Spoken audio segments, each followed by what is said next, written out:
আসসালামু আলাইকুম প্রিয় দর্শক, অন্য মঞ্চের আলাপচারিতায় আপনাদের সকলকে স্বাগত জানাচ্ছি। নমস্কার, আমি তরুণ ঘোষ। আজকে দ্বিতীয় পর্ব বেরিয়েছে, শেখ হাসিনার ইন্টারভিউয়ের দ্বিতীয় পর্ব বেরিয়েছে। বিদেশ নীতিতে দেশের স্বার্থকে জলাঞ্জলি, অভিযোগ শেখ হাসিনার। অগ্নি রায় দ্বিতীয় পর্ব আজকে বেরিয়েছে। এতে তিনি মারাত্মক কতগুলো কথা বলেছেন শেষের দিকে। ইন্টারভিউটা যখন শেষ, আজকেই শেষ, শেষের দিকে কিন্তু কতগুলো মারাত্মক কথা বলেছেন, যে কথাগুলো ভবিষ্যতে বাস্তবায়ন করলে বাংলাদেশ আবার তার পূর্বের জায়গায় সময় লাগবে, কিন্তু ফিরে আসবে। এবার কি বলা হচ্ছে ইন্টারভিউতে, আমি আগে সেটা পড়ি।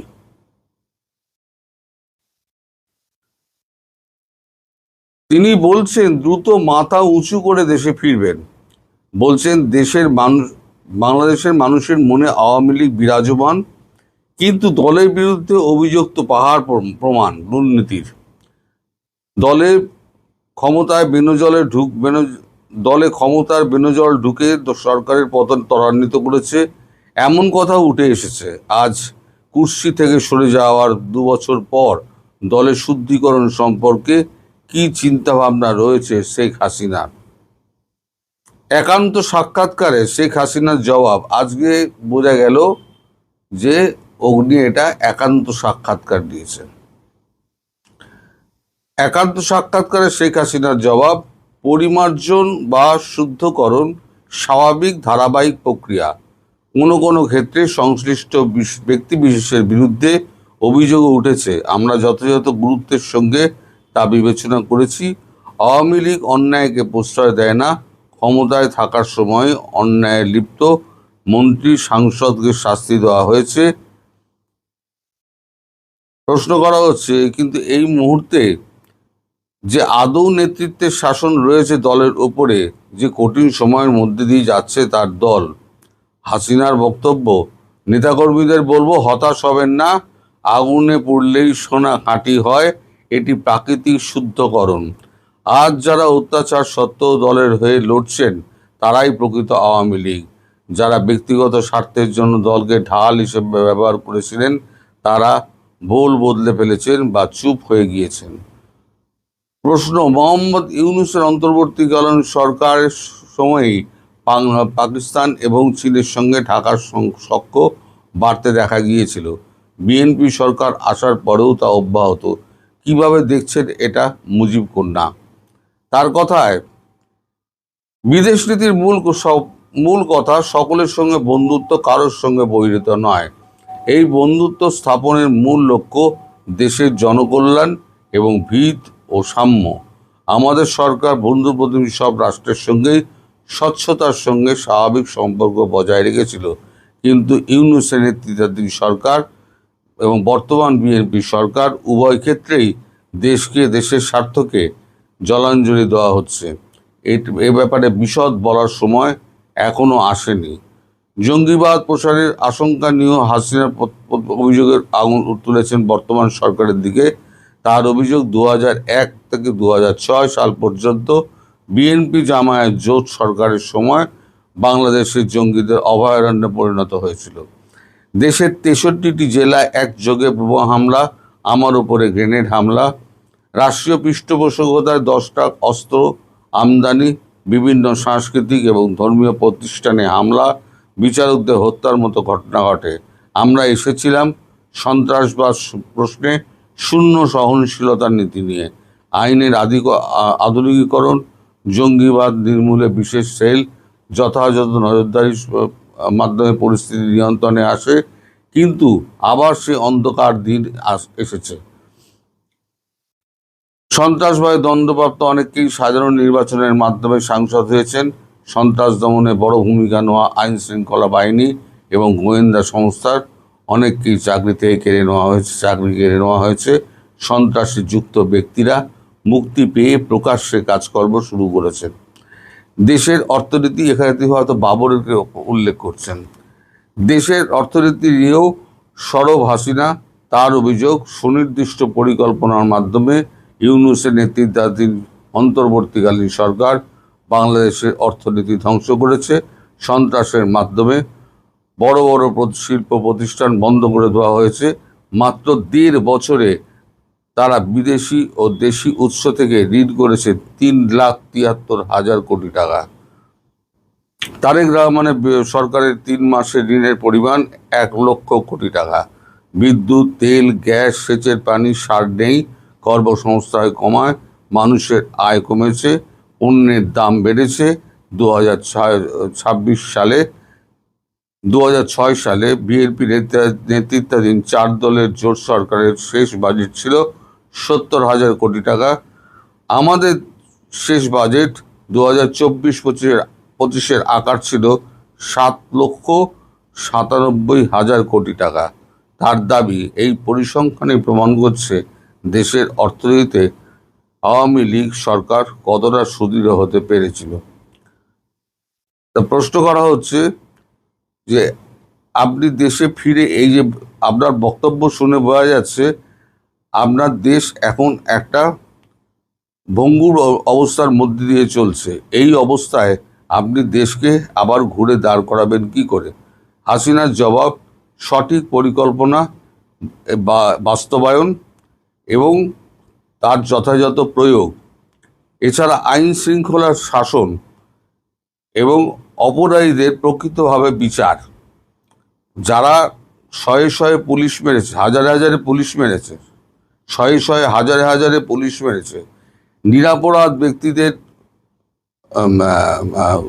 অন্ধকারে ঠেলে দিয়েছে এবং মৃত্যুকূপের অন্ধকারে ফেলে দিয়েছে, তাদের সঠিক বিচার যতক্ষণ না হচ্ছে ততক্ষণ আমি চুপ করে বসে থাকবো না। তারপরের প্রশ্ন, সরকার তো দুটো সরকারই একটা চুক্তির মাধ্যমে দেশকে প্রায় অন্ধকার জায়গায় ঠেলে দিয়েছে। সেখানে আপনি কি করতে পারেন? অন্ধকার জায়গা বলতে এই যে গোলামি চুক্তি যেটা বলে, উনি বলছেন আমার প্রথম কাজ হবে এই গোলামি চুক্তি দেশে ফিরে, আমার প্রথম কাজ হবে এই দেশে ফিরে এই গোলামি চুক্তিকে কুচি কুচি করে ফেলে দেওয়া এবং দেশকে আবার নতুন পরিকল্পনার মাধ্যমে ঘুরিয়ে দাঁড় করানো, এবং সেটা সময় লাগলেও আমি করব বলে আমি দৃঢ়ভাবে নিশ্চিত। শেষ। তার মানে উনি দেশে ফিরে আইনের শাসন আবার প্রতিষ্ঠা করবেন, উনি যেটা বলছেন, এবং গোলামি চুক্তি সঠিক পরিকল্পনা এবং বাস্তবায়ন করতে হবে। সময় সেটা লাগবে, কিন্তু দেশ ঘুরে দাঁড়াবে আবার। আর গোলামি চুক্তি যেটা আছে, কোনো দেশের নাম উনি করেননি। গোলামি চুক্তি যেটা আছে সেটা কুচি কুচি করে আমি ফেলে দেব, তারপরে আমি বুঝে নেব। অর্থাৎ তিনি দৃঢ়প্রতিজ্ঞ, তিনি এই যে গোলামি চুক্তির মাধ্যমে দেশকে একটা রাষ্ট্রের কাছে একদম বকলমে বেচে দেওয়া হয়েছে, সেটা তিনি মানবেন না। অর্থাৎ বোঝাই যাচ্ছে যে এখানে ভারতের সঙ্গে তার একটা নিশ্চিতভাবে কথাবার্তা হয়েছে, এবং বাকিটা ভারত বুঝে নেবে বলেই এখন আমেরিকা, ধরুন এই যে আমেরিকা আছে, উনি নাম করেননি, কিন্তু এটা সকলের কাছে পরিষ্কার যে আমেরিকা এই গোলামি চুক্তিটা করেছে এবং সহসা আমেরিকা কিন্তু এখান থেকে ফিরতে চাইবে না। এখন আমেরিকা খুব বিপদের মধ্যে রয়েছে, নতুন করে বিপদ কিন্তু আর আমেরিকার ট্রাম্প আর নিতে পারবে না। সেখানে এই যে আবার বাংলাদেশের যুদ্ধ জাহাজ যেখানে পাঠানোর যে ব্যবস্থা করছে, এটা কি হচ্ছে? ট্রাম্পের বোকামির ফল হচ্ছে। এটা আরআইসি, যেটা লিকুইড ফর্মে ছিল, আরআইসিটাকে শক্তিশালী করবে, সেখানে ইরান যোগ দিচ্ছে। আমি আগেই বলেছি বাংলাদেশকে নিয়ে নেওয়া হবে আরআইসির মধ্যে। তারপর এখান থেকে দেখবেন দুদ্দার করে এই যে আমেরিকান বাহিনী সমস্ত পালাবে, সব পালাবে। এরা এখন মানে সেই শীর্ষস্থানে আর নেই, সেটা মানতে অসুবিধা হচ্ছে। আপনার এককালে পয়সা ছিল, আজকে আপনি ফকির। আমাদের জলসাঘর ছবিটা দেখেছেন ছবি বিশ্বাসের? আমেরিকা এখন জলসাঘরের সেই ছবি বিশ্বাস, সে ধার করে বাইজি নাচানো হচ্ছে। একটা মাত্র চাকর ছাদে বসে পুরুক পুরুক করে তিনি গড়গড়া টানেন এবং চাকরকে হুমকি দেন।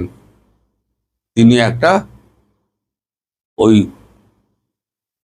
মানে কি বলে ভাঙা চোরা একটা জমিদার বাড়িতে তিনি জমিদার সেজে বসে আছেন, এবং শেষে ঘোড়ায় চড়ে গিয়ে তিনি যখন নিজের শক্তি প্রদর্শন করতে গেলেন, ঘোড়া থেকে পড়ে তিনি মারা গেলেন। আমেরিকার অবস্থা হয়েছে তাই। জলসাঘরের এখন জমিদার হচ্ছে ডোনাল্ড ট্রাম্প। RIC গঠন হলে দেখবেন এই যে শক্তি আছে, বৃহৎ শক্তি, এখন আর বৃহৎ তো নেই, আঞ্চলিক দেশীয় শক্তিগুলো সমস্ত গজিয়ে উঠছে। তাতে ডোনাল্ড ট্রাম্প এটা মেনে নিতে পারছেন না, ফলে উনি ক্ষমতা দেখানোর চেষ্টা করছেন। ওনার ক্ষমতাই ওনাকে শেষ করে দেবে। আসলে কি জানেন, আসল হচ্ছে যে ক্ষমতা হজম করাটা খুব দুষ্কর। ক্ষমতাকে হজম করতে হয়, হজম করাও শিখতে হয়। হজম যখন হয় না তখন বদ হজম হয়ে যায়। ট্রাম্পের এখন বদ হজম হয়েছে। সেই বদ হজম RIC ঠিক ওষুধ দিয়ে বার করে দেবে। আসসালামু আলাইকুম।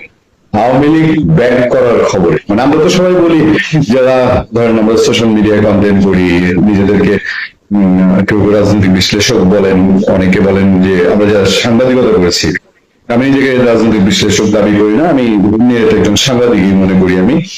আমি সবসময় বলি যে আওয়ামী লীগ তো ফিরবে। আচ্ছা, আমার ছাড়া আরো ধরেন গুণী মানুষরা যারা এই ইউনূস আমল থেকে এডভোকেট ফজলুর রহমান বিএনপি মানুষ, নীলুফার চৌধুরী মনি বিএনপি মানুষ, তারপরে এর বাইরেও যারা আলোচক আছেন, বিএনপি ঘরানার আলোচক যদি বলেন, অথবা সিনিয়র সাংবাদিকরা অনেকে আছেন তারা বলেন, এবং সোশ্যাল মিডিয়ায় খুবই জনপ্রিয় মানুষ যারা বলেন, ধরেন মোস্তফা ফিরোজ, মাসুদ কামাল, গোলাম মাওলা রনি, প্রত্যেকেই তো বলেন যে আওয়ামী লীগ ফিরবে। এরপরে ব্যাপারটা যেটা গত 2 সপ্তাহে দাঁড়িয়েছে, দেখা গেল যে আওয়ামী লীগের কোনো আওয়াজ, যেমন আমি ছোট করে যদি বলি, গত 15 দিনে আওয়ামী লীগ রিলেটেড আমি যে কন্টেন্ট করেছি তার মধ্যে ম্যাক্সিমামই মানে একটা হলো শেখ হাসিনার বক্তব্য কেন্দ্রিক, আর বাকি সবগুলোই কিন্তু দেশের ভিতর থেকে হয় নাসিরুদ্দিন পাটোয়ারি বলছে আওয়ামী লীগ রাষ্ট্রে দিব না, রাজনীতি করতে দিব না, ঠেকানো দিব না, আহসাদ আব্দুল্লাহ বলছে, নাসিরুদ্দিন পাটোয়ারি একটা আওয়াজ দেয়, বা এই ঘরানার লোকজন তারা একটা একটা করে আওয়ামী লীগ আওয়াজ দেয়। মানে বিপদ হচ্ছে তাদের ভিতরে যে একটা তারা ভাব শুরু হয়েছে, একটা ধরপর ভাব আওয়ামী লীগ নিয়ে। সবশেষ মাহফুজ আলমের সেই মাস্টার মাইন্ড মাহফুজ আলমের স্ট্যাটাসের প্রত্যেকটা লাইনে লাইনে আমার মনে হয়েছে রহস্য, এবং এখানে একটা কিছু না কিছু ঘাটতি আছে বই কি। মাহফুজ আলমের সোশ্যাল মিডিয়া পোস্ট ভাইরাল হয়েছে, একদম আপনি যদি খুব গভীর মনোযোগের সাথে বিশ্লেষণ করেন, দেখুন সবটার মধ্যে একটা জ্বালা যন্ত্রণা, আওয়ামী লীগ নিয়ে একটা টেনশন। এই লোকটাই তো উপদেষ্টা থাকাকালীন সময়ে সে আওয়ামী লীগকে ছিন্ন ভিন্ন করে ফেলছে, আওয়ামী লীগকে কিভাবে ঠেকাবে। তারপর একবার অনেক আগে জামাত নিয়ে একটা স্ট্যাটাস দিল, তারপরে ঠেলা খেয়ে আবার ওই স্ট্যাটাস তুলে ফেললো। যাক, তার সমস্ত বন্ধু বান্ধবের জামাতের কোলে জায়গা হয়েছে, তার জায়গা হয়নি। একটু যে আমরা চোখ বুলাই তার কথাবার্তা, আওয়ামী লীগ ব্যাক করেছে দেখো নাই। আওয়ামী লীগ ব্যাক করবে মানে কি? আওয়ামী লীগ তো এই বাংলাদেশের দল, এই বাংলাদেশেরই তাদের যে পরিমাণ ফলোয়ার আছে, মানে মাহফুজ আলমদের তার চেয়ে কোটি কোটি ফলোয়ার আছে আওয়ামী লীগের। তো আওয়ামী লীগ ব্যাক করার, আওয়ামী লীগ তো ছিল, এটা আমরা সবাই বলেছি যে আওয়ামী লীগ আছে, আওয়ামী লীগ শেষ হয়ে যায়নি। লীগ রাজনৈতিক দলের আগে একটা ধর্মতত্ত্ব, যে ধর্মতত্ত্বে ইমাম আবার ফেরত এসছে, কিভাবে ফিরলো সে গল্পই বলবো আজ। এই জামাতের দিক থেকে এই নতুন একটা আলাপ, যেমন আমি ওই দিন একটা আলোচনা আপনাদেরকে বলেছি যে হ্যাঁ, আওয়ামী লীগ যারা করে, বিএনপি যারা করে, তাদের কাছে তাদের স্লোগান, দলীয় স্লোগান, দলীয় নেতা নেত্রী, এরা পীর দরবেশের সমান। কিন্তু তাই বলে এগুলো ধর্ম হয়ে যায়নি। আওয়ামী লীগকে স্পেসিফাই করে একটা ক্যাম্পেইন শুরু হয়েছে যে আওয়ামী লীগের লোকজনের, আওয়ামী লীগের একটা ধর্ম, তাদের জয় বাংলা হচ্ছে তাদের কলিমা। এটা হচ্ছে বেসিক্যালি আওয়ামী লীগকে সাম্প্রদায়িক শক্তির দিক থেকে আক্রান্ত করার একটা চেষ্টা। মাহফুজ আলম নিপুণ ভাবে সেই চেষ্টাটা করে গেছেন। লীগ সেদিনই ব্যাক করেছে যেদিন 24কে 71-এর বিরুদ্ধে দাঁড় করিয়েছিলেন স্বাধীনতার বিরুদ্ধে শক্তি। এই লাইনটা পড়ে আমার এক বন্ধু দেখলাম বলল যে ফ্রুটিকা কি মাহফুজ আলম বেশি খেয়ে ফেলছে, তার মুখ দিয়ে এই শব্দ বের হয়ে আসছে। লীগ সেদিনই ব্যাক করেছে যেদিন থেকে ডানপন্থীদের উত্থানের জন্য অন্তরীণ সরকারের লোকজন কাজ করা শুরু করেছে। ডানপন্থী বলতে বুঝেন ডানপন্থী, দক্ষিণপন্থী, তাদেরকে বলা হয়েছে। মাহফুজ আলম শুধু মুখ ভাঙায়া বলে নাই বা পেট খুলে বলে নাই যে জামাতের উত্থানের জন্য কাজ করেছে অন্তরীণ সরকার। লীগ সেদিনই বের করেছে যেদিন থেকে ডানপন্থী উত্থানের জন্য অন্তরীণ সরকারের লোকজন কাজ শুরু করেছে। লীগ সেদিনই বের করেছে যেদিন আইনের শাসনের বদলে মবের শাসনে আনন্দ পেয়েছিল গত 17 বছরে মজলুমগণ। ভূতের মুখে রাম নাম। সামাজিক আনিস আলমগীর দেখলাম লিখছে যে অসময়ের কীর্তন গিয়ে ফেলছে মাহফুজ আলম। নিজের ক্ষমতায় ছিল, মবের পৃষ্ঠপোষকতা করেছে। ইউনূস আমলের যত শত শত না হাজার হাজার মব হয়েছে, কোন মবের বিরুদ্ধে মাহফুজ আলমের একটা শব্দের কোনো প্রতিক্রিয়া ছিল না, একটা শব্দের কোনো প্রতিরোধ বাক্য ছিল না যে এই মবের দায় দায়িত্ব এক সময় তাদেরও নিতে হবে। সেই মাহফুজ আলম এখন এসে বলছে যে 17 বছরে মজলুমগণ আনন্দ পেয়েছিল মবের সময়। লীগ সেদিনই ব্যাক করেছিল যেদিন থেকে উগ্রবাদীরা মাজারে হামলা করেছে, মসজিদ থেকে বিভিন্ন মতাবলম্বীদের বের করে দিয়েছে। একই কথাই বলতে হয় যে মাহফুজ আলম মসজিদ আক্রান্ত হওয়া, মাজার আক্রান্ত হওয়া, দরগা আক্রান্ত হওয়া, লালন আখড়া আক্রান্ত হওয়া, এগুলোর বিরুদ্ধে তখন কোনো কথাই বলে নেই, একদম কোনো কথা বলে নেই। লীগ সেদিনই ব্যাক করেছে যেদিন হিন্দুদের উপর নিপীড়ন নিয়ে জুলুম চুপ ছিল। কত সনাতন ধর্মাবলম্বী মানুষ, সে যে গাছে ঝুলিয়ে ভালুকায় ছেলেটাকে মারা হলো, হিন্দু ছেলেটাকে, রিপনচন্দ্র দাস তো নাকি, সরি যদি নামটা ভুল করে থাকি। এই নিয়ে কি মাহফুজ আলম ক্ষমতায় ভেবে বলেছিল যে আমি পদত্যাগ করবো, আমি প্রয়োজনে পদত্যাগ করবো, এই ধরনের ঘটনা যারা ঘটেছে তাদের প্রত্যেককে আইনের আওতায় আনতে হবে, বলেছিল কি? বলেনি। আচ্ছা, লীগ সেদিনই ব্যাক করেছে যেদিন সেকুলার মূল্যবোধে বিশ্বাসী মানুষজন এদেশের সরকার প্রযোজিত ডানপন্থা উত্থানের ভয় পেয়েছিল। লীগ সেদিনই ব্যাক করেছে যেদিন মবস্টারদের এদেশে হিরো বানানো হয়েছিল, উগ্রবাদীদের স্পেস দেওয়া হয়েছে। আমার সত্যি মনে হচ্ছে মাহফুজ আলম ফুটিকা খেয়ে ফেলছে। মানে এখন রাজনীতিতে তার স্পেস পেতে হলে এই টাইপের বহু কথাবার্তাই বলা প্রয়োজন। আমি লাইন টু লাইন মাহফুজ আলমের এই বক্তব্যের আর বিশদ আলোচনায় যেতে চাই না। সে বলেছে যে লীগ সেদিনই ব্যাক করেছে যেদিন মিডিয়া আর সংস্কৃতি প্রতিষ্ঠানের উপর হামলা প্রযোজিত হলো, তখন মাহফুজ আলম উপদেষ্টা, তার উপদেষ্টা থাকাকালীন তো হামলা হয়েছে। কোনটা ছিঁড়েছিল, কি ছিঁড়েছিল? তাদের উপদেষ্টাদের মধ্যে থেকে তো মবকে উস্কানি দেওয়া হয়েছে। মাহফুজ আলম তখন কেন বলে নাই যে এই উপদেষ্টা দেশটাকে ভয়ঙ্কর এক কলঙ্কিত জায়গায় নিয়ে যাচ্ছে? যাক, লীগ সেদিন বের করেছে যে অন্তরীণ সরকার বলছে যে আমলাতন্ত্রের উপরে নির্ভর হয়ে গিয়েছিল। আচ্ছা, সেদিনই বের করেছে যেদিন ক্যাম্পাসে গণতন্ত্রের বদলে সংঘতন্ত্র জয়ী হয়েছে। শিবিরের পলিটিক্স এর কাছে মাহফুজ আলম তো নস্যি। সেদিনই বের করেছে যে নতুন মিডিয়া অনুমোদনে বাধা দেওয়ার জন্য একজোট হয়েছিল কিচেন ক্যাবিনেট। একচোখা নীতিতে নিজের পছন্দের এবং সাংবাদিক বলতে হাঁটুর সমান একজন সাংবাদিককে, অল্প কয়েকদিনের এক সাংবাদিককে মিডিয়া মালিক বানিয়ে দিয়েছে, টেলিভিশনের লাইসেন্স দিয়ে দিয়েছে বিতর্কিত লোকজনকে। লীগ সেদিনই বের করেছে যেদিন জুলাই ঘোষণাপত্র কিংবা সনদের প্রক্রিয়া তুলে দেওয়া হয়েছিল আমলাতন্ত্র আর ভেস্টেড ইন্টারেস্ট গ্রুপের হাতে। ওই সনদ যে কি সনদ দেশের মানুষ জানে। লীগ সেদিনই ব্যাক করেছিল যেদিন কাওয়ালি ইনকেলাবি কালচারের মতন রিগ্রেসিভ কালচার ব্যবস্থা নিয়ে বাঙালি জাতীয়তাবাদকে মোকাবেলা করতে। কাওয়ালি গিয়েছে, পাকিস্তান থেকে শিল্পী এনেছে, এটা নিয়ে তারেক রহমানের পর্যন্ত মুখ খুলতে হয়েছে। লীগ সেদিনই ব্যাক করেছে যেদিন নির্বাচনী বাটোয়ারার মাধ্যমে সংস্কার বিচারকে কম্প্রোমাইজ করা হলো। নিজে ভাগ বাটোয়ারার মধ্যে দিয়ে এমপি হতে পারেন নাই মাহফুজ আলম। লীগ সেদিনই ব্যাক করেছে যেদিন কমিশন, ট্রাইব্যুনাল, বিশ্ববিদ্যালয় ইত্যাদিকে একটি আদর্শের লোকদের। তোমরা কি করেছো? তুমি যে উপদেষ্টা ছিলা, তোমাকে যে উপদেষ্টা বানানো হয়েছে, বলা হচ্ছিল যে এই বাংলাদেশের কি ছাত্র প্রতিনিধি হিসেবে তাকে উপদেষ্টা করা হয়েছে। তো তোমরা কোনটা ছেড়েছো, কি করেছো তোমরা? এই যে এতদিন ক্ষমতা ভোগ করেছো, সমস্ত সুযোগ সুবিধা নিয়েছো, সরকারি বাড়ি ছাড়তে চাও না এই উপদেষ্টা পদ চলে যাওয়ার পরে, তোমরা কি করেছো? তোমাদের কি দায়িত্ব ছিল না? এখন কস্তাইলে লাভটা কি? নাকি রাজনৈতিক ভাবে কোণঠাসা হয়ে এখন আওয়ামী লীগ যেহেতু আওয়াজ দিচ্ছে সেই জন্য রাতের ঘুম হারাম হয়ে গেছে? শয়নে স্বপনে নিশি জাগরণে শুধু আওয়ামী লীগ স্বপ্ন দেখে। লীগ সেদিনই ব্যাক করেছে নির্বাচন বাটোয়ারের মাধ্যমে, লীগ সেদিনই ব্যাক করেছে যেদিন কমিশন ট্রাইব্যুনাল বিশ্ববিদ্যালয় ইত্যাদি একটি আদর্শের লোকদের মাধ্যমে ক্ষমতারোহণের বার্গেনিং টুলে পরিণত হলো। লীগ সেদিনই ব্যাক করেছে যেদিন কালচারালি ইন্টেলেকচুয়ালি যারা জুলাইয়ের আমাদের পক্ষে দাঁড়িয়েছিল তাদের বাদ দিয়ে জিরো কন্ট্রিবিউশনাল গুপ্তদের ক্ষমায়িত করা হয়েছে। জুলাইয়ে যারা আন্দোলন করেছিল, বাংলাদেশে লক্ষ লক্ষ ছাত্রছাত্রী, তারা পড়ার টেবিলে ফিরে গিয়েছিল, মাহফুজুল হোসেন ফিরে নাই।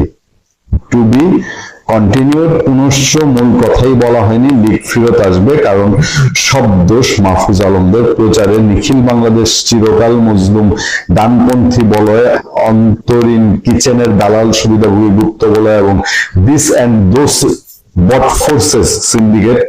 আর গং মানে গয়রহ, কি রাগ করলা পড়েন ইন্নালিল্লাহ, মানে এটা হচ্ছে প্রলাপটা। এবং নিজেকে যে নিজে যেই ঘরানা থেকে কথাগুলো বলছে এটা যে টার্গেটেড, এইটার জন্য শেষে পুনশ্চত আবার লাগিয়েছে। এটা আমরা কালকে রাতেই তো ভয় পেয়েছিলাম, মানে অনেকে লিখেছিলেন যে উনি যে কথাটা লিখেছেন ফেসবুকে ওনার পোস্টে, সেটা কতক্ষণ থাকে এটা দেখা নিয়ে অনেকে বেশ আতঙ্কিত ছিল। 2 ঘন্টা 3 ঘন্টা পরে এটা আবার উঠিয়ে নেন কিনা। আপনি নিশ্চয়ই বুঝতে পারছেন এই উঠিয়ে নেওয়ার যে প্র্যাকটিসটা, এটা যার ছিল সে মাহফুজ আলমের কথা বলছি। উনি একটা পোস্ট দিয়েছিলেন এখন থেকে প্রায় 14 ঘন্টা আগে, এবং সে পোস্টের মূল শুরুটা এইভাবে করেছিলেন যে আওয়ামী লীগ ব্যাক করেছে, দেখো নাই। তারপরে বলছেন যে লীগ রাজনৈতিক দলের আগে একটা ধর্মতত্ত্ব, সেই ধর্মতত্ত্বে ইমান আবার ফিরে এসেছে, কিভাবে ফিরলো সেই গল্পই বলবো আজ। এবং তারপরে অনেক কিছু বলেছেন। আমার ধারণা আপনি এটা আপনার পড়ার ধৈর্য ছিল। কি বলবেন এই হঠাৎ করে এতদিন পরে উনার এই আওয়ামী লীগ যে ফিরে এসেছে, এটা নিয়ে ওনার যে উপলব্ধির যে বিষয়গুলো বলেছেন, আপনার সব মিলিয়ে আপনার মন্তব্যটাকে শুনতে চাই। আমি তো বিতর্কের লোক, আমার কাছে মনে হচ্ছে এই পুরো স্টেটমেন্টটা প্রত্যেকটা যুক্তি স্ববিরোধী এবং নিজেই নিজেকে খণ্ডিত করেছে। আর পুরো বিষয়টাকে আমার মনে হচ্ছে বহু বছর আগে সাধু সন্ন্যাসীরা ধ্যান করতে বসতেন, তারপরে ধ্যান থেকে জেগে উঠে বলতেন আমি কোথায়।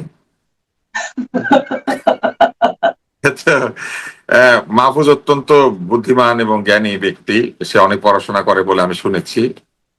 সে বিভিন্ন পড়াশোনা করা লোকদের সঙ্গে মেলামেশাও করেছে, এবং আমি বুঝতে পেরেছি আমার সঙ্গে তার মেলামেশা নাই মানে আমি আসলে সেরকম পড়াশোনা করি নাই, আমি সেই দলে পড়ি না আর কি। কিন্তু আমি তার এই ব্যাপারটাকে পছন্দ করি যে সে অনেক পড়াশোনা করে, চিন্তা করে, আমার ভালো লাগে। দূর থেকে দেখলেও আমি খুবই তার এই বিষয়টা পছন্দ করি। কিন্তু আমার মনে হয়েছে এই জন্যই যে একটা ধ্যানী লোক হঠাৎ জেগে উঠে, যেমন আমাদের ধর্মে আছে আসহাবে কাহাফের গুহায় যে সাহেবরা ছিল আর কি, তো এরা ঘুম থেকে জেগে উঠে ওই একই প্রশ্ন করেছিল, আমি কোথায়, আমরা কোথায়। তো উনি একটা সুন্দর কথা বলেছে, উনি প্রথমে বলে দিয়েছে আওয়ামী লীগ ব্যাক করে গিয়েছে। আচ্ছা, তার মানে উনি এটা ধ্যানের মাধ্যমে প্রাপ্ত হয়েছে যে আওয়ামী লীগ ব্যাক করেছে। তারপরে বলেছে যে এইটা একটা ধর্মতত্ত্বে ইমান ফেরত আসে। ধর্মতত্ত্বে ইমান ফেরত আসে না, যারা ধর্মতত্ত্ব পালন করে তাদেরটা থাকেই, ওটা কোনো কারণে যায় না। যেমন যখন অভিযোগ করা হয়েছে যে আওয়ামী লীগ কেন ক্ষমা চায় না বা আওয়ামী লীগ কেন কোনো অনুশোচনা করে না, এই জন্যই করে না, অতএব তাদের ওইটা শক্ত আছে, তারা কোনো অনুশোচনা বা কোনো দুঃখ প্রকাশ বা কোনো ভুল স্বীকার কিছুই তো করে না। এইবার আসেন, সে বলেছে যেদিন 24কে 71-এর বিরুদ্ধে দাঁড় করিয়েছিল স্বাধীনতার বিরুদ্ধে শক্তি, তার মানে স্বাধীনতার বিরুদ্ধে শক্তি টিকে ছিল। আওয়ামী লীগের ব্যাক করার কথা বলছে, কিন্তু স্বাধীনতার বিরুদ্ধে শক্তি তার মানে টিকে ছিল, এবং তারা 24কে 71-এর বিরুদ্ধে দাঁড় করিয়েছে। তো খুব চমৎকার, আপনি তো তখন উপদেষ্টা ছিলেন, আপনি তো তখন মেটিকুলাস ছিলেন, আপনি তখন ডক্টর ইউনূসের সাথে বিদেশে বেড়াতে গিয়েছেন, যেখানে পিটার হাস সেলফি তুলে আর আপনারা মঞ্চে উঠেন। তো সেইখানে থাকা অবস্থায় উনি বুঝেন নাই যে স্বাধীনতার বিরুদ্ধে শক্তি সক্রিয়। কারা ভাঙলো? এই স্বাধীনতার বিরুদ্ধে শক্তির মূর্তিগুলা ভাঙলো, মুজিবনগরের যে স্মৃতিসৌধ আছে ভাঙলো, বিভিন্ন জায়গায় মুরাল থেকে খুদে খুদে আহ ধ্বংস করে দিল, মুক্তিযুদ্ধের আহ বহু নেতার নামে মেডিকেল কলেজ বা এইসব আছে সেগুলোর নাম বদলাইলো। তখন আপনি তো কিছু বলেন নাই। তখন কি জুলাইয়ের যে ইমান, সেই ইমানে ঘাটতি পড়ে গেছিল? তাই না? জুলাইয়েরও তো একটা ইমান আছে, তাই না? জুলাইও তো একটা তত্ত্ব, জুলাইও তো একটা বিশ্বাসের জায়গা। সেই বিশ্বাসে ঘাটতি হয়েছিল যে ওনারা বলতে পারেন নাই। তারপরে বলেছে যেদিন ডানপন্থীদের উত্থানের জন্য অন্তরীণ সরকারের লোকজন কাজ করা শুরু করেছে, উনি নিজে অন্তরীণ সরকারের ভিতরে, উনি দেখেন ওনার চোখের সামনে দিয়ে এটা হচ্ছে, অন্তরীণ সরকারের লোকেরা কাজ করা শুরু করেছে। উনি তখন ধ্যানে ছিলেন, চুপ করেছিলেন, উনি তখন অন্য দুনিয়াতে ছিলেন। এখন উনি ফিরে এসেছেন, উনি এখন এসে বলতে পারছেন অন্তরীণ সরকারের লোকজন ডানপন্থীদের উত্থানের জন্য কাজ করেছে। তারপরে বলেছেন যেদিন আইনের শাসনের বদলে মবের শাসন আনন্দ পেয়েছিল, উনি কিন্তু স্বীকার করে নিলেন যে আইনের শাসন হয় নাই অন্তর্বর্তী সরকারের সময়, মবের শাসন জেগে উঠেছিল। তাহলে মবের শাসন কে ফেরত আনলো? একটা কথা আমি জানতে চাচ্ছি, উনি কিন্তু বারবার অন্তর্বর্তীকালীন সরকারের পরিবর্তে বলছেন অন্তরীণ সরকার। এটা হয়তো ওনার ভাষা, এটা অন্তরীণ এটা তো হয়তো অন্য অন্য অন্য একটা ভাষা, এটা হতে পারে। এটা আহ, এটা হয়তো উনি নিজে নিজে একটা মানে তৈরি করে নিয়েছেন ভাষাটা। আমি যেমন মাঝে মাঝে উপদেষ্টাদের উপদুষ্টু বলি, উনি সেরকম অন্তরীণ বলছেন। মানে অন্তরীণ শব্দের অর্থ হচ্ছে যারা কিনা আটক আছে কোথাও, অন্তরীণ। হ্যাঁ, হ্যাঁ, তো এইটা নিয়ে আমার একটা কথা রয়েছে আর কি। তো তারপরে বলেছেন লীগ সেদিনই ব্যাক করেছিল যেদিন উগ্রবাদীরা মাজারে হামলা করেছে। উগ্রবাদীরা মাজারে হামলা করেছে, আপনাদের স্বরাষ্ট্রমন্ত্রী ছিল না একটা জাহাঙ্গীর নামে একজন ভদ্রলোক? হ্যাঁ, উনি তো এক ধরনের আহ কি বলে মানে আইয়ামে জাহাঙ্গীরই তৈরি করলেন। উনি প্রশ্ন করলে উত্তর দেন হচ্ছে আলু পটলের দাম, তারপর বলেন টমেটোর মূল্য, কি কি জানি বলেছিলেন, মনেও থাকে না এগুলা। তো সেগুলো যখন করছিলেন উনি তখন কোথায় ছিলেন? ওই যে জেগে উঠলো মবের শাসন, মবের শাসন বন্ধ করার কাজ কার ছিল? স্বরাষ্ট্রমন্ত্রী ছিল। উনি গভীর রাতে হঠাৎ সাংবাদিকদের ডেকে এনে ব্রিফ করেন, উনি ওনার পদত্যাগ যে চায় তার পাশে দাঁড়িয়ে মাথা নাড়েন। হ্যাঁ হ্যাঁ, 48 ঘন্টার মধ্যে পদত্যাগ করতে বলেছে তাকে, মাথা নাড়ে। তো এই মাথা নাড়া আপনি দেখেন নাই, তখন তো কিছু বলেন নাই। তারপরে বলেছে সেদিনই লীগ ব্যাক করেছে যেদিন হিন্দুদের উপর নিপীড়ন নিয়ে মুসলিমরা চুপ ছিল। হিন্দুদের উপর নিপীড়ন হয়েছে তার মানে উনি সেটা স্বীকার করে নিলেন। আচ্ছা, তারপরে বলেন সেকুলার মূল্যবোধে বিশ্বাসী মানুষজন সরকার প্রযোজিত ডানপন্থার উত্থানে ভয় পেয়েছিল। তো সেকুলাররা ডানপন্থীর উত্থানে যদি ভয় পেয়ে থাকে, এটা উনি খুশি হলেন না কেন? তাই না? ওনারা তো সেকুলার শব্দগুলিকে বাদ দিয়েছিলেন। ওনাদের কাছে তো বাংলা হচ্ছে একটা সেকুলার ভাষা, আর উর্দু, হিন্দি, ফার্সি এগুলা হচ্ছে গিয়ে বিপ্লবের ভাষা। ওনারা তো ইনকিলাবকে জিন্দাবাদ দেন, কিন্তু বিপ্লব দীর্ঘজীবী হোক তো বলেন না। ওনারা তো বাংলাদেশের কোনো জয়ধ্বনি দেন না। ওনারা যে কোনো বাংলাদেশে একটা জয়ধ্বনি দিতেন, যেমন হাবিবুর রহমান সাহেব এসে কারোটা দিবেন না, উনি জিন্দাবাদও বলবেন না, জয়ও বলবেন না। সেজন্য উনি চালু করেছিলেন বাংলাদেশ চিরজীবী হোক, যেটা কিনা আবার পরে সরকার গ্রহণ করে নিয়েছিল, এমনকি আওয়ামী লীগ পর্যন্ত গ্রহণ করে নিয়েছিল। হ্যাঁ, তো তাইলে ওনারা এরকম একটা তৈরি করতেন, বিপ্লব চিরজীবী হোক না, কিন্তু ওনারা তো সেটা বলেন না। ওনাদের কাছে বিপ্লবের চেয়ে ইনকিলাব বেশি ভালো লাগে। তো ওনারাই তো এটাকে ফেরত করেছেন। তারপরে বলেছেন সেদিনই ব্যাক করেছে যেদিন এই দেশে হিরো বানানো হয়েছিল মবস্টারদের। কোন কোন মবস্টার, কোন মবস্টার হিরো হয়েছিল? আপনি তাহলে মবস্টারদেরকে চিনেন? ডরে তো উনি এখনো মবস্টারদের নাম বলতে পারছে না। উনি আবার বলে সেকুলাররা নাকি ডানপন্থীকে ভয় পেয়েছিল। উনি মবস্টারদের নাম বলে না কেন? উনি নিশ্চয়ই মবস্টারদেরকে চিনে, তাই না? তারপরে লিখেছেন ওরা সেদিনই ব্যাক করেছিল যেদিন ব্যবস্থা বিলোপের বদলে ন্যূনতম সংস্কার ঐকমত্য কমিশন নাম দিয়ে জনগণকে বিচ্ছিন্ন এবং হতাশ করা হলো। তাহলে জনগণের বিচ্ছিন্নতার জন্য কে দায়ী? ঐকমত্য এবং সংস্কারের প্রধান ছিলেন ডক্টর মোহাম্মদ ইউনূস, আর তার সহকারী ছিলেন ডক্টর মোহাম্মদ আলী রিয়াজ, তাই না? তো ওনারা এই সংস্কার কমিশন করেছেন। উনি তখন তথ্য মন্ত্রণালয়ের দায়িত্বে, উনি তখন এই তথ্য মন্ত্রণালয় থেকে সংস্কার কমিশন, গণভোট, আবল তাবল সবকিছুর জন্য প্রচারণা করেন নাই, উনি প্রচারণার জন্য বরাদ্দ দেন নাই। তখন ওনার মনে হয় নাই যে জনগণকে বিচ্ছিন্ন এবং হতাশ করা হচ্ছে, নাকি আলী রিয়াজের নিয়ামতে বরকত হাসিল করার জন্য ওনারা তখন, উনি নিজে তখন ধ্যান করছিলেন? হ্যাঁ, এটা দেখেন ওনার কথা যে নিজেই নিজেকে খণ্ডন করে। তারপরে বলেছে যেদিন থেকে বিএনপি ও অন্তরীণ সরকারের বিরুদ্ধে গেল, আর বিএনপি ও ঠেকাতে জামাতকে কোলে নিল অন্তরীণ। জামাতকে অন্তরীণ কোলে নিয়েছিল, তবে কোলে নিয়েও বিজয়ী করতে পারলো না। কোলের শিশু কি হামে আক্রান্ত হলো? হ্যাঁ, মানে জামাত কি হামাতে পরিণত হলো? যে জামাতের বারবার যে অন্তরীণ সরকারের কথা বলছেন, উনি নিজেও তো শেষ দিন পর্যন্ত অন্তরীণ সরকারের পার্ট ছিলেন। উনি নিজে অন্তরীণ ছিলেন। ওনাকে আপনি কোথাও খুঁজে পেয়েছেন?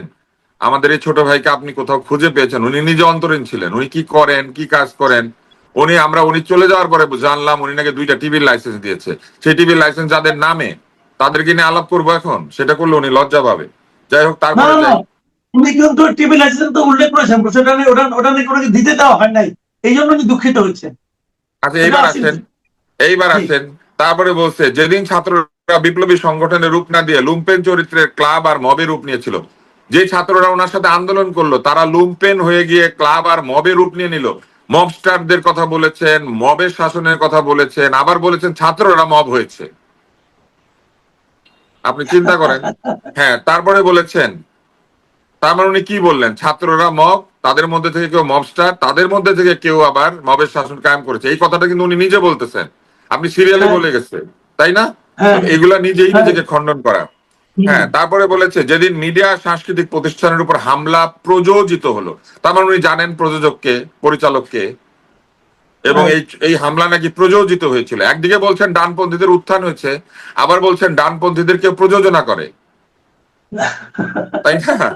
এরপরে দেখেন বলেছে যেদিন অন্তরীণ সরকার পলিটিক্যাল থেকে আমলাতান্ত্রিক হলো, আমলা নির্ভর কিচেন ক্যাবিনেট থেকে সিদ্ধান্ত নেওয়া শুরু হলো, যে কিচেন ক্যাবিনেটের অধিকাংশ লোক ছিল জামাত, বিএনপি বা লীগের ছুপা দালাল, যাদের কাছে জুলাই মানে ছিল নিজের পরিবার, প্রজন্ম আর প্রতিষ্ঠানের স্বার্থ রক্ষা। তার মানে উনি অন্তর্বর্তী সরকারকে স্বজনপ্রীতি, স্বার্থতন্ত্র এবং আমলাতন্ত্রের মধ্যে লুকিয়ে থাকা লোকজনের আওতায় চলে যাওয়া, এটার জন্য অভিযুক্ত করলেন। তার মানে হুম। ওনারা নিজেরাই সরকারের মধ্যে ছিলেন।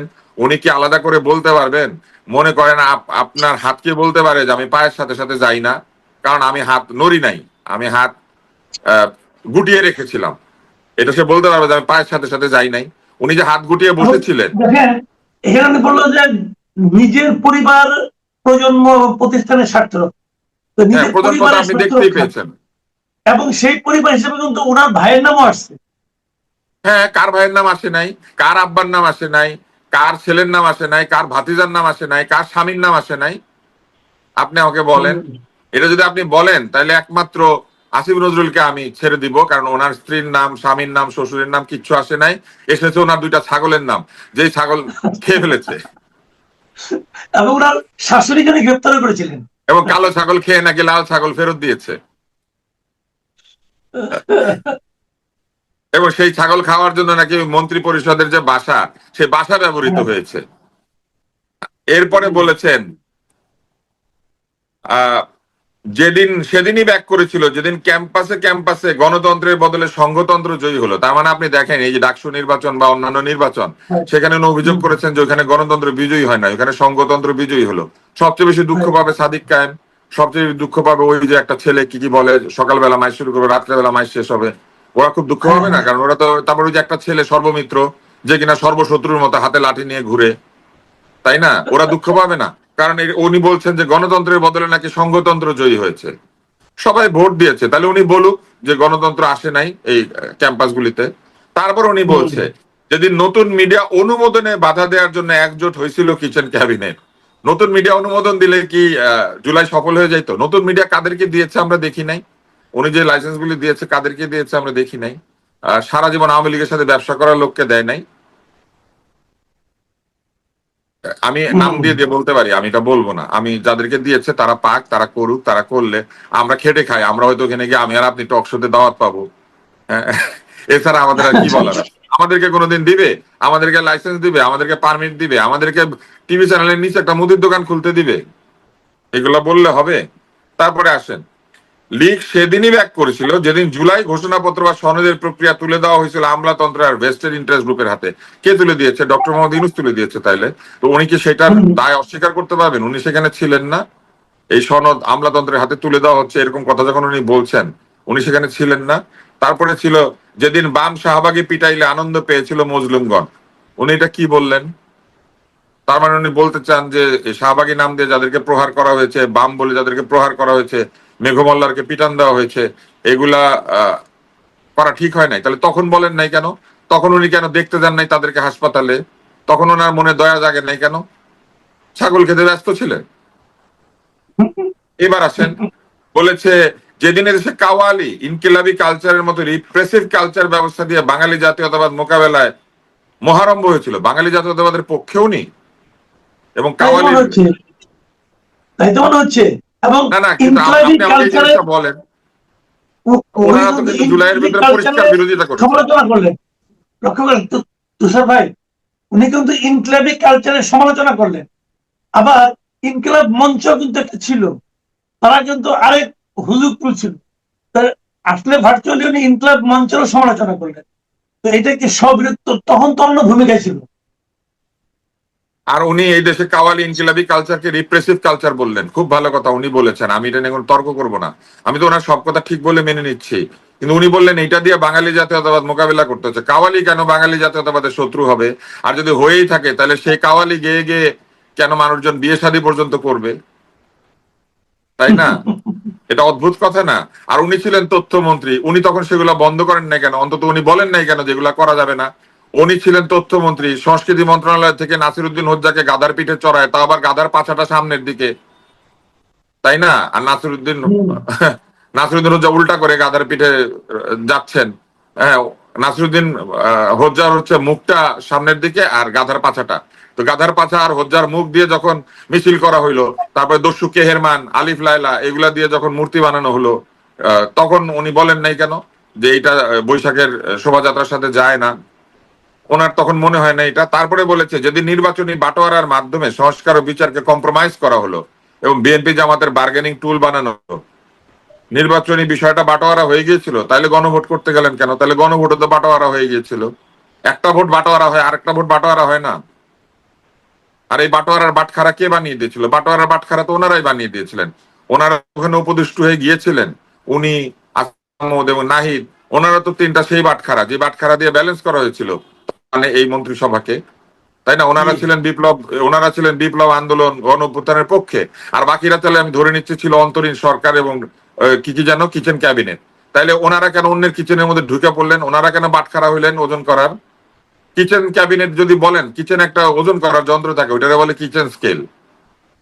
ওনারা কেন সেই কিচেন স্কেলের বাটখারা হইলেন বাটোয়ারার মধ্যে? ওনারা কেন আগেই পদত্যাগ করে দিলেন না? ওনারা কেন প্রতিবাদ করলেন না?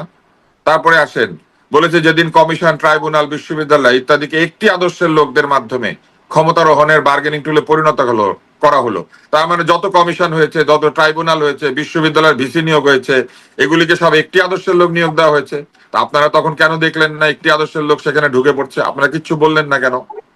এখন কেন বলেন?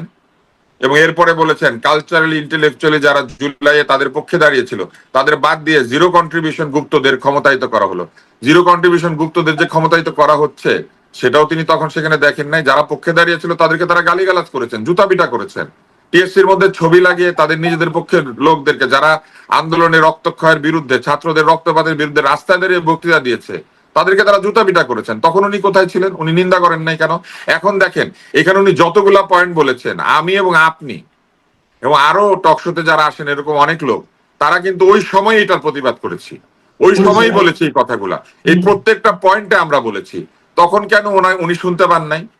উনি তখন কি চোখে ওই যে কি যেন একটা দেয়, দিয়ে তার কানে একটা ইয়ার প্লাগ দেয়, হ্যাঁ না, চোখের মধ্যে একটা ওই যে আই কাভার, আই প্যাচ লাগায়, লাগিয়ে কি উনি তখন সূর্য স্নানে ব্যস্ত ছিলেন নাকি ধ্যান করছিলেন? তো এই স্ট্যাটাসটা দেখেন। উনি বলেছেন কি রাগ করলা পরো ইন্নালিল্লাহ। আমি বলবো যে মোটেও রাগ করি নাই, বরং ভালো লেগেছে যে এতদিন পরে হলো ধ্যান ভঙ্গ হয়েছে। মুনি ঋষির ধ্যান ভঙ্গ যখন তখন হয় না, এবং আমি পড়বো আলহামদুলিল্লাহ যে ধ্যানটা ভঙ্গ হয়েছে। এতদিন পরে এসে উনি নিজেই যা বলছেন, নিজেই সেটার বিরোধিতা করছেন, নিজেই যা কথার মধ্যে দিয়ে সবকিছু বলে দিয়ে নিজেই প্রমাণ করে দিচ্ছেন যে এই যে 18 মাস পালন হয়েছিল সেটার অবস্থা কি। এবং তার কয়েক ঘন্টা পরে আমি দেখলাম যে তিনি আরেকটি স্ট্যাটাস দিয়েছেন। 2 ঘন্টা পরে, right? হ্যাঁ, 2 ঘন্টা পরে। এবং ওইখানে উনি কি লিখেছেন সেটা যদি আপনি দেখেন, সেটা আরো মজার। ওইখানে উনি আরো মজার কথা লিখেছেন।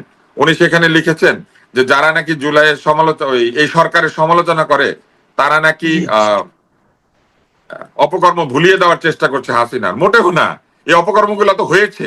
তাহলে যারাই অপকর্ম করেছে তারাই অপকর্ম ভুলিয়ে দেওয়ার জন্য এই কাজগুলি করেছে। আমি আপনাকে একটা গল্প শোনাই।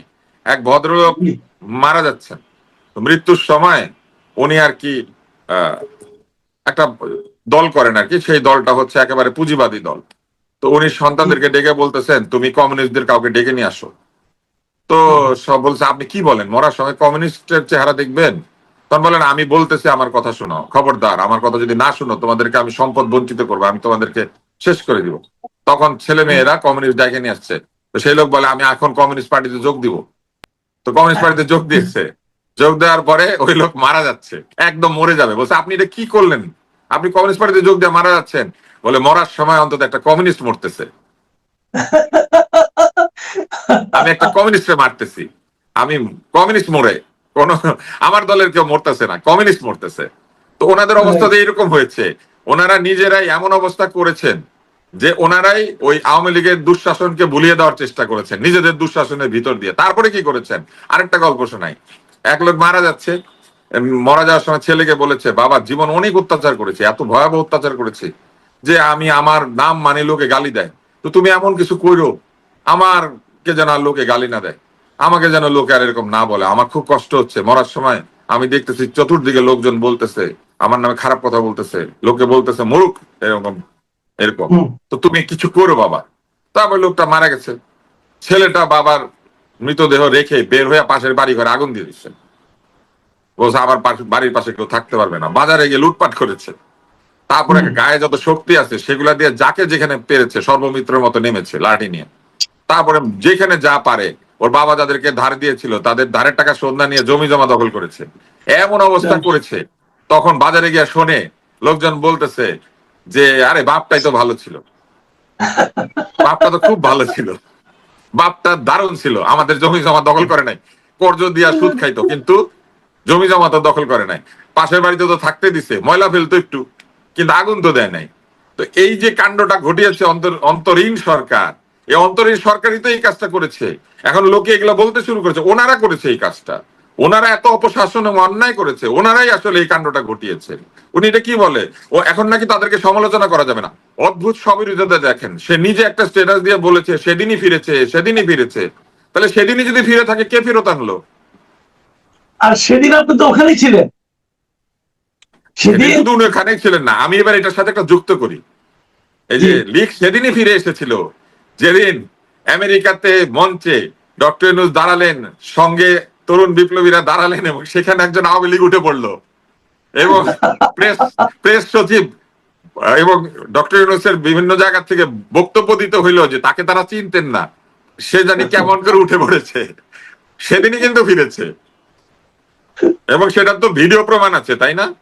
এবং যখন ফিরেছে এই যে পরে যে 2 ঘন্টা পরে যে পোস্ট দিয়েছেন, যেটা শুরু কিভাবে করেছেন, যারা আগের পোস্টকে পর্যালোচনা হিসাবে পাঠ করেছেন তাদের জন্য বলছি, আমাদের এখনকার কাজ হলো, এখনকার কাজগুলি বর্ণনা করছেন এবং শেষের যে লাইনটা লিখেছেন, শেষের লাইনটা হলো যে জুলাইকে একটি মতাদর্শের ব্যানারে কুক্ষিগত ও বিভাজিত করার সকল প্রকল্পকে পরাস্ত করা। এখন কুক্ষিগত কে করছে জুলাইকে? এনসিপি। বিভাজিত কে করছে? এনসিপি জামাত। তার মানে ওনার বর্তমান লড়াইটা তাহলে এনসিপি এবং জামাতের বিরুদ্ধে নাকি? উনি একটা শেষ লাইন লিখেছেন, স্বাস্থ্য ব্যবস্থা বিশৃঙ্খল ও সমন্বয়হীনতা এড়াতে দোষারোপের রাজনীতি বাদ দিয়ে সকল নাগরিকের জন্য সাশ্রয়ী স্বাস্থ্য সেবা চালুর পক্ষে লড়াই অব্যাহত রাখা। কি মজা না, স্বাস্থ্য সেবার 12টা বাজিয়েছে কিন্তু দোষারোপ করা যাবে না, ইনডেমনিটি। হ্যাঁ ইনডেমনিটি, ওনারা যা খুশি করেছে ওই বুড়া লোকের ছেলের মতো মানুষের ঘর বাড়িতে আগুন দিয়েছে, মাজারে আক্রমণ করেছে, লুটপাট করেছে, বাটার দোকান লুট করে একটু পরে সেই জুতা বিক্রি করতে শুরু করেছে, কিন্তু কোনো দোষারোপ করা যাবে না। তার মানে ওনারা ওই যে সেই মুনি ঋষি ধ্যান, মুনি ঋষিদের কোনো অন্যায় হয় না, যা করেছে ধ্যানের মধ্যে করেছে, যা করেছে একটা কি বলবো একটা ট্রান্সের মধ্যে করেছে, মানে এমন এক হালে ছিল, এমন এক অবস্থায় ছিল, হ্যাঁ ফানা ইনকিলাব অবস্থায় ছিল, হ্যাঁ ফানা ইনকিলাব অবস্থায় ছিল, তাই না? আপনার ওই কথাটাই সবচেয়ে গুরুত্বপূর্ণ মনে করি, এটা ওনারা নিশ্চয়ই উপলব্ধি করবেন। এই যে হঠাৎ করে ঘুম ভেঙে বলছেন আমি কোথায়, তো এই যে ঘুম ভেঙে বলা আমি কোথায়, এরা তো সব গুরুত্বপূর্ণ ব্যক্তি। গুরুত্বপূর্ণ ব্যক্তিও যে এরকম কথা বলেন, সেটা কিন্তু মানুষের মধ্যে এক ধরনের বিভ্রান্তি তৈরি করে। উনি যে কথাগুলি বলেছেন এখানে, সে কথাগুলো ওনার জন্য প্রযোজ্য। এখন উনি উনাকেই দোষারোপ করছেন, আবার উনি নিজেই মহান হওয়ার চেষ্টা করছেন। সেটা তো ভালো, মুনি ঋষি নিজেকেই নিজে সমালোচনা করছে, কিন্তু সবাইকে বলছে খবরদার আপনারা আমার সমালোচনা করবেন না, আমি তো আমার সমালোচনা করেছি, আপনারা দোষারোপ করবেন না, আসুন আমরা একসাথে এক পতাকা তলে আসি। সেই পতাকা আবার কি? সেই পতাকার মধ্যে ওই এনসিপি থেকে ভেঙে বিভিন্ন জায়গা থেকে ভেঙে চুরে লোকজন নিয়ে এসে আরেকটা নিজের পতাকা। এই যে পতাকা বিভক্ত করা, এই বিভক্তি তাহলে কোত্থেকে তৈরি হলো, তাই না? এই বিভক্তি কোনখান থেকে আসলো? আর আপনি একটা মজার বিষয় লক্ষ্য করেন, হাদি যেখানে বলেছে সে কোনো রাজনৈতিক দল করে না, সেখানে হাদির ছবি ব্যবহার করলো রাজনৈতিক দল, তাদের ম্যানিফেস্টোর উপরে রাজনৈতিক দল হাদির ছবি দিয়ে দিল, মুগ্ধর ছবি দিয়ে দিল। যে মুগ্ধ স্ট্যাটাস দিয়েছিল যে এই আন্দোলনের মধ্যে স্বাধীনতা বিরোধী শক্তি ঢুকে পড়েছে, বিভিন্ন রাজনৈতিক শক্তি ঢুকে পড়েছে, আপনার মনে আছে? কিন্তু মুগ্ধ এবং হাদির ছবি ব্যবহার করলো একটা রাজনৈতিক দল, অ্যাজ ইফ মুগ্ধ এবং হাদিকে তারা ওন করে। মুগ্ধ এবং হাদি কি তাদেরকে ওন করেছিল? এরকম অসংখ্য স্ববিরোধিতা আছে, বললে পরে অনেক কিছু বলা যাবে। লাইসেন্সের কথা বলেছে না, টিভির লাইসেন্স, কে কোথায় কত পার্সেন্ট আত্মীয় ঢুকিয়ে দিতে চেয়েছিল, বন্ধু ঢুকিয়ে দিতে চেয়েছিল, লাইসেন্স দিলে পরে কত পার্সেন্ট আত্মীয় স্বজন রাখা লাগবে কিংবা বন্ধু রাখা লাগবে শর্ত দিয়েছিল। এইসব লাইসেন্স পারমিট যারা চায় তারা তো মিডিয়ার লোক, তারা তো আমাদের বন্ধু বান্ধব আত্মীয় স্বজন, আমাদের সঙ্গে 30-40 বছর কাজ করেছে। আজকে আমি যখন গণমাধ্যমে গিয়েছি প্রথম, আমি যখন বাংলাদেশ টেলিভিশন রেডিওর চেহারা দেখেছি, তখন আমি ক্লাস 7-এর একজন ছাত্র। তাহলে ক্লাস 7 থেকে আজকে যদি হিসাব করেন, ক্লাস 7 আমার বয়স কত? বড়দের 11 বছর, 11.5 বছর, তাই না? আজকে আমার 50 বছরের মানে প্রায় প্রায় 46-45 বছরের আমার এই গণমাধ্যমে আসা যাওয়া। আমি এই গণমাধ্যমের মধ্যে বড় হয়েছি, লিটারেলি। আমাকে যারা গণমাধ্যমে ছিলেন তারা দেখেছেন আমি বড় হচ্ছি। আমি এসএসসি পাস করছি, এইচএসসি পাস করছি। আমরা এদের সবাইকে চিনি তো, কেউ আমাদের ছোট ভাই, কেউ আমাদের বড় ভাই। এইসব লাইসেন্সের পারমিটের বিনিময়ে কে কত চেয়েছিল, কিভাবে চেয়েছিল আমরা জানি না। এসব গল্প করার আগে একটু চিন্তা করা উচিত। অন্তত জীবনে অনেক অন্যায়, অনেক পাপ করেছি, কিন্তু এইটা করি নাই। কখনো সরকারের কাছ থেকে কোনো সুবিধা নেই নাই, যেটা আমার যোগ্যতা আছে দরখাস্ত করে পয়সা দিয়ে কিনেছি সরকারের সুবিধা, অথবা ইন্টারভিউ দিয়ে পেয়েছি। আমি সরকারি আচ্ছা, চাকরি আরেকটা পেয়েছি কথা, সেটা ইন্টারভিউ দিয়ে। আমি আরেকটা জিনিস করি নাই। আরেকটা হ্যাঁ, আর্থিক এক্ষেত্রে আরেকটা আর্থিক প্রশ্ন করে আমি আলোচনা শেষ করতে চাই। এটা হলো কি, তো এই আপনার কি মনে ওনারা হয় কি বলতে পারবে এই 18 মাসে উনি এই সার্টিফিকেটটা দিতে পারবে যে অন্তর্বর্তী সরকারের কেউ কোন ধরনের আর্থিক আর্থিক সুবিধা বা আর্থিক অন্যায় করে নাই? জি, আমি একটা কথা বলে আলোচনাটা শেষ করতে চাই, আপনি মানে ছোট করে যদি বলেন যে আপনার কি মনে হয় যে এই যে কথাটা উনি বলেছেন, এখন কেউ কেউ বলছে যে উনি আসলে সমস্ত জায়গা থেকে হারিয়ে গেছেন, একটু আলোচনায় আসার জন্য এরকম ওনার অনেকগুলি কথাই কিন্তু অসংলগ্নতায় ভরপুর, আমার যেটা মনে হচ্ছে অসংলগ্নতা এবং স্ববিরোধিতায় ভরপুর। তো অনেকে বলছেন যে এই সমস্ত কথা বলে উনি আবার আলোচনায় আসার জন্য এই কাজগুলি করেছেন। আপনার কি তাই মনে হয়? আমার সেটা মনে হয় না। আমার এই ছেলেটাকে মনে হয় যে সে অনেক পড়াশোনা করে এবং তার মধ্যে একটা ফরমেশনের সময় যাচ্ছে। আপনি যদি ওইভাবে চিন্তা করেন, যারা বুদ্ধিমান, যাদের পড়াশোনা আছে, যারা লেখাপড়া করে, যারা চিন্তা করে, তাদের মধ্যে একটা ফরমেশনের একটা সময় যেতে থাকে এবং সে প্রতিনিয়ত যত জানে, যত বোঝে, তত সে আরো ভালো হয়ে ওঠে, আরো আরো রিফাইন্ড হয়। আমার ধারণা যে সে বহু জায়গা বুঝতে পারার কারণে সেইটা বলে দিয়েছে, কিন্তু বলে দেওয়ার পরে যে প্রতিক্রিয়াটা হচ্ছে, সেই প্রতিক্রিয়াটা তারই সাথে যারা ছিল তাদেরকে অনেকখানি উন্মোচিত করে দিয়েছে। কারণ আপনি তার আগের স্টেটাসটা যদি দেখেন, সেখানে উনি যে কথাগুলি বলেছেন এগুলো তো সত্য এবং সেগুলো কিন্তু হয়েছে। কিন্তু এরপরেই আবার উনি বন্ধু বান্ধবদের কথা মনে হয়েছে, এই জন্য বলছেন না না সমালোচনা করেন না, দোষারোপ করেন না, আসেন আমরা ঐক্য তৈরি করি। এই যে দ্বিধাদ্বন্দ্ব, এই দ্বিধাদ্বন্দ্ব একজন বুদ্ধিজীবীকে সামনের দিকে নিয়ে যায়। বুদ্ধিজীবীর বিকাশটা একটা একরৈখিক না। একজন সাংবাদিকের বিকাশ কিন্তু একরৈখিক না। একজন সাংবাদিক যখন সম্পাদকের অধীনে জুনিয়র সাংবাদিক হিসেবে জীবন শুরু করে, সে কিন্তু সারাক্ষণ সম্পাদকের কথা শুনে, বাধ্য। জি, তাহলে কিন্তু আমরা তাহলে সেই কিন্তু প্রত্যাশাই তার করি। যখন উন্নতি হয় মাসুদ ভাই, তখন দেখা জি, যায় ধীরে ধীরে ধীরে ধীরে তার মধ্যে একটা পরিবর্তন আসতে থাকে এবং সে এক সময় এমন একটা জায়গায় চলে যায় যখন সে চাকরি ছেড়ে দেয়। অনেক অনেক সময় একটা জুনিয়র সাংবাদিক এত সহজে চাকরি ছাড়তে পারে না, কিন্তু আপনি দেখবেন মধ্যম অবস্থাতে প্রচুর সাংবাদিক চাকরি ছাড়ে, কারণ ওই তার ভেতরের মানুষটা আর তার কর্মস্থল তার সঙ্গে বিরোধিতা তৈরি করে। আমার মনে হয় যে মাহফুজের এখনকার যে রাজনীতি এবং তার যে মন, এইটা তার একটা আরেকটার সঙ্গে বিরোধিতা করছে, কারণ সে বুঝতে পারছে যে অনেক কিছু অন্যায় হয়েছে, আবার সেই অন্যায়ের যে সে অংশ হয়ে গিয়েছিল সেটাও বুঝতে পারছে, আবার সে এইটাকে কি করে ব্যাখ্যা করবে সেটাও চেষ্টা করছে। আমি মনে করি এটা তার ভবিষ্যতে বুদ্ধিজীবী হয়ে ওঠার পথে একটা ট্রানজিশনাল জায়গা। এটা হয়, এটাতে আমি কোনো কিছু ভুল মনে করি না। ফরহাদ মজহার এক সময় কবিতা লিখতেন না যেখানে উনি আল্লাহর অস্তিত্বকে প্রশ্ন করতেন, এখন তিনি আবার কবিতা লেখেন না যেখানে উনি রীতিমতো মানে কি বলবো তৌহিদি, একদম হ্যাঁ। তৌহিদি, হ্যাঁ পীর। তো এটা হয়, বুদ্ধিজীবীরা এরকম চেঞ্জের ভিতর দিয়ে যায়। আমি মাহফুজের মঙ্গল কামনা করি, কারণ মাহফুজ অন্তত কথা বলেছে, আর 10 জন তো চুপই করে রয়েছে, তারা তো কথা বলে নাই। ফলে আমি তার সমালোচনা করি না, আমি আসলে তার বিতর্কের ভুলগুলি তুলে দিয়েছি। এই একই জিনিস তিনি অন্যভাবে লিখতে পারতেন, তাইলে তাকে কোনো আলোচনা করা যেত না। কিন্তু সেটার জন্য নিম্ন বর্গের মানুষ হইতে হবে আমার মতো। অতি উচ্চ জ্ঞানী বা বুদ্ধিমানরা পারে না, এটা একটু নিম্ন বর্গে নিম্ন দিকে চলে আসলে তাহলে আগেই বলতে পারত। সে আশাটাই করি, আমাদের মাহফুজ আলমের প্রতি সে প্রত্যাশায় থাকলো যে উনি এভাবে কথা বলে নিজেকে আরো পরিশীলিত, আরো বুদ্ধিজীবীর স্তরে নিজেকে উন্নীত করেন। প্রিয় দর্শক, আমরা মাহফুজ আলমের পরবর্তী আরেকটা এরকম পোস্টের অপেক্ষা থাকলাম। আপনারা সবাই ভালো থাকবেন এখন এ পর্যন্ত। এবং সেই দ্বিতীয় পোস্টটা পেলে আমরা আশা করি আমরা আব্দুল মুহিত তুষারকে আরো একবার পাবো, সেটা নিয়ে বিশ্লেষণ করা যায়। অনেক ধন্যবাদ ওনার পোস্ট সবাইকে। ভালো। আমাদের তো আমরা তো শুধু টক শোই করি, আমাদের উনি যত পোস্ট দিবেন আমরা টক শো করতে পারবো। উনি পোস্ট দিক, আমরা টক শো করবো। জি, সবাই ভালো থাকবেন। আল্লাহ হাফেজ।